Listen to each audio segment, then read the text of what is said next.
This is Jean Marie Ward for Buzzy Magazine. With me today is best-selling fantasy writer Glenn Cook, author of The Chronicles of the Black Company, The Garrett Files, and many, many more wonderful books. Thank you so much for joining us, Glenn. You're welcome. A Path to the Coldness of Heart, the 9th book in the Dread Empire series, was published in January. As often happens with your fiction, this book closed with a number of loose ends hanging. You like to make things real. Does this mean you might write more in that world someday? Oh, it's entirely possible. There's very few of my projects that are absolutely closed-end things. Originally, the Dread Empire was planned to be many more books than have been published, so the wrap-up book there actually covers material that would originally plan to be in 4 different volumes. So there, and as I say, there could have been several more stories. So it's possible someday if somebody at a publishing house wants to see it, it could happen. So you left the door wide open, and it was deliberate. Well, not so much deliberate as that's just the way I write. Nothing ever actually completely, finally ends. There's always survivors, so to speak, and they will have a future life. And so I often know what that is, and sometimes I have to write it. Oh. Do you consciously strive for realism in your work? I mean, I know we're talking fantasy here, and I know we're talking worlds that are not our own. But within the context of a fantasy world, or do you strive for emotional and psychological realism? Yes, I do. I want my characters to behave like real people would behave if they found themselves caught in those situations. Mm-hmm. And was that part of the inspiration for The Black Company? Yeah.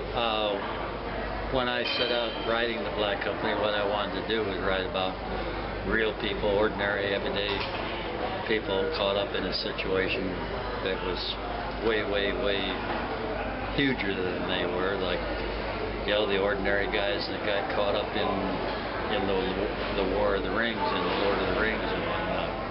And not just the good guys caught up in it, but we're talking the bad guys, aren't we? Well, yeah. In fact, the story starts out from the viewpoint of the ordinary soldier working for the head bad guy,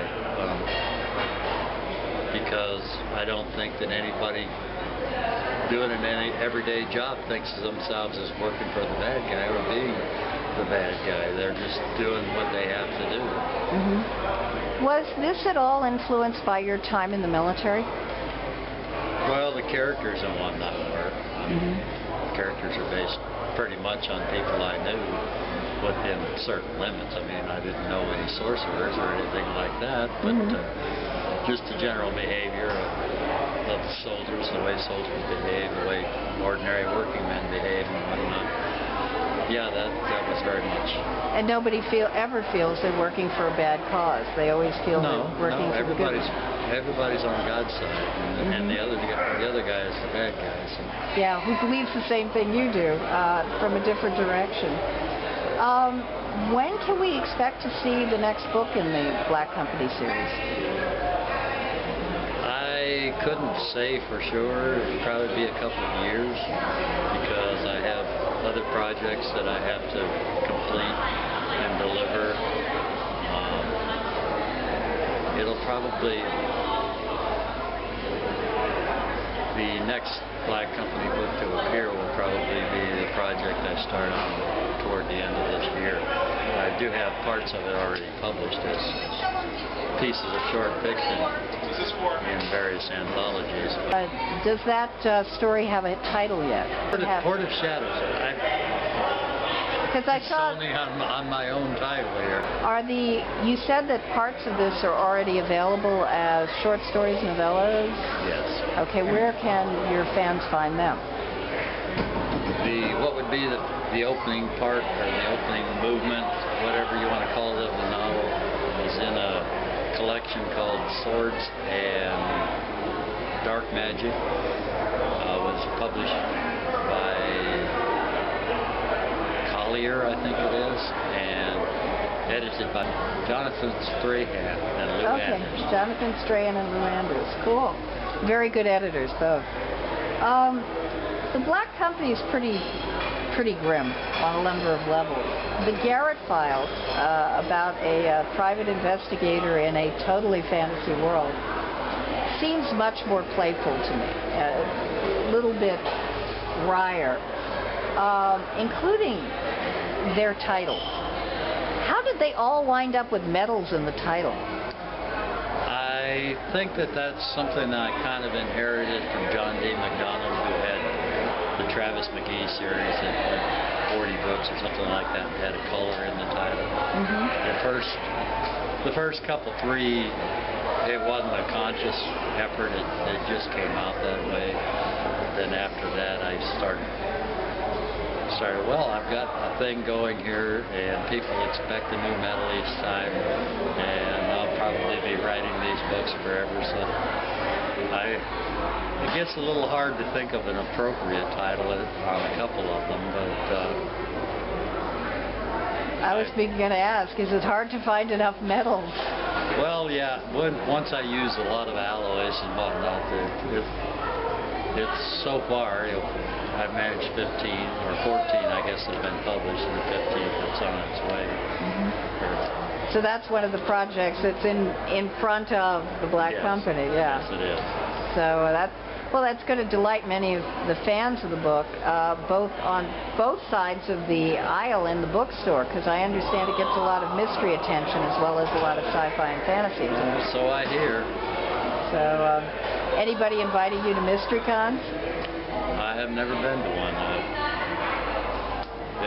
The BoucherCon, which is the World Convention of the mystery community, was in my hometown this year, and I didn't find out about it until after it was over, so I completely missed out on it.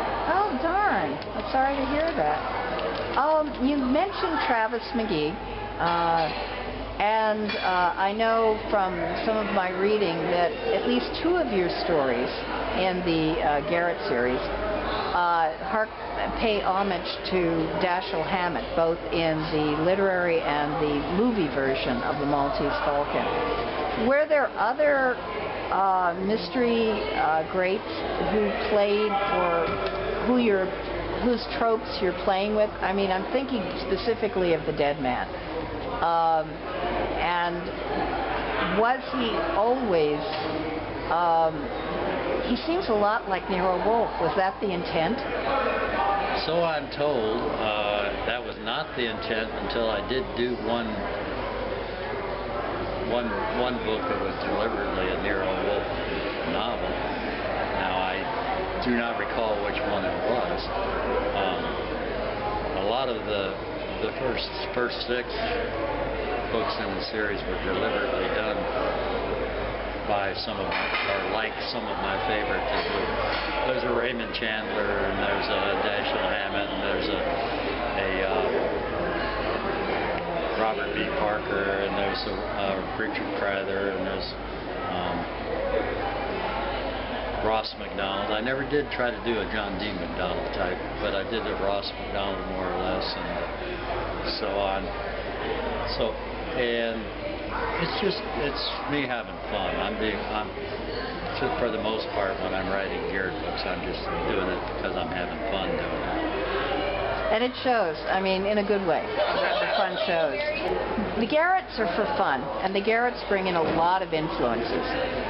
And I understand that you've added a new influence recently, anime. How did that come about? I just enjoy anime. I don't know that it's had much influence on It's my not writing. really in the books yet? Well, it does have some influence on the next Garrett novel. I've drawn some stuff, not so much from anime as from Japanese folklore and Japanese Shinto religion a little bit. But I became interested in those things because I was watching a lot of anime and seeing that and then I investigated the background mythology and whatnot that the anime creators were using. So I just enjoy it. There's a lot of imagination and whatnot in those stories that you don't see in American kind of stories, so it's something new to me. A lot of fun. Add something to the mix for broadens the Garrett world, if you will. Yeah. Books. How did you wind up as a bookseller as well as a book writer? You sort of anticipated Ann Patchett by how many years? Well, I started out as a bookseller, I believe, in 1981. A friend of mine and I were going to a number of conventions, and we decided, well, if we go to 5 or 6 conventions a year, that's going to get it a little bit expensive. So why don't we pay for some of our conventions just by using up our duplicate books and stuff like that. We could sell those at the convention and help pay our expenses. Well, I'm a OCD kind of person, and naturally I had to turn it into something huge and very serious, and she didn't want it to be very huge and serious, so I ended up buying out her half of the business, and now I'm at a point where I do it not so much because I enjoy doing it, not because I want the money to go to conventions, but because I have this huge inventory. Got to sell off the inventory, and some of it's your own books, right? Oh yeah, I sell a lot of my own books. So that's pretty cool. Could you give your fans a hint of what you're working on now? 4th book of the Instrumentalities of the Night, which is entitled Working God's Mischief, and the aforementioned Garrett novel, The Wicked Bronze Ambition. It's actually completed, I just haven't delivered it yet. After that, I have a couple of short pieces that I have to do for anthologies, and then I'll be going to working on the new Black Company material. Cool, very cool. Is there anything that we didn't cover that you'd like to talk to your fans about? I don't think so. I don't really. I'm not a forthcoming kind of person normally, so okay. I don't have much to say to anybody unless they ask questions. That's fair enough, but thank you very much for answering our questions today.